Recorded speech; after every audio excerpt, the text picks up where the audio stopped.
কটা খেলনা এনে রেখে দিবি, বুঝলি? কেনা আছে তো খেলনাগুলো নতুন নতুন? হ্যাঁ হ্যাঁ দিদি ভাই, আছে তো। তা বলে এবার আঁখি পাখি রাখির খেলনা দিস না, নতুন খেলনা দিবি। হ্যাঁ হ্যাঁ দিদি ভাই। আমাদের স্নিগ্ধাটা কোথায় গেল বলতো? আর বলো না, ও যা এত সাজে, সাজতে সাজতেই ওর দিন শেষ না হয়ে যায়, দেখো। যা পারিস। এই যে আমার ঠিকঠাক লাগছে তো? পাগড়িটা ঠিকঠাক পরা হয়েছে তো? হ্যাঁ হ্যাঁ, পাগড়ি ঠিকঠাক পরা হয়েছে। দিদি ভাই, আমি রাধা না তুমি রাধা, সবার মনে কিন্তু এই প্রশ্নটা জাগছে, বুঝেছো? আরে আরে আরে থাম না, সে তো সময়ই বলবে তুই রাধা না আমি রাধা। ঠিক বলেছো দিদি ভাই। ও দিদি ভাই, ওই দেখো ওইদিকে কে যাচ্ছে একটা। হয়ে গেছে তোমাদের। কে কে কে কে?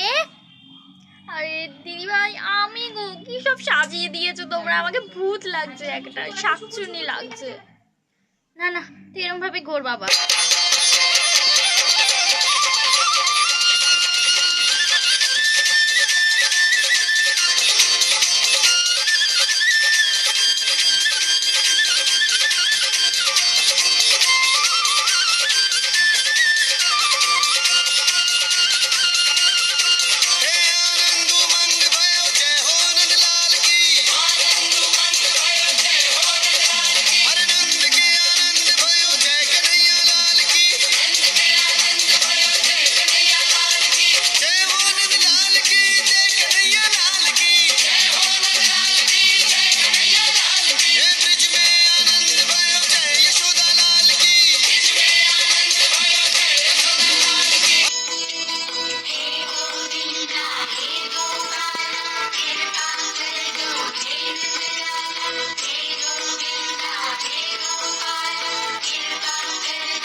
গোপাল যতক্ষণ আর ভোগ গ্রহণ করছে ততক্ষণ আমরা আমাদের নাটকটা শুরু করে ফেলি।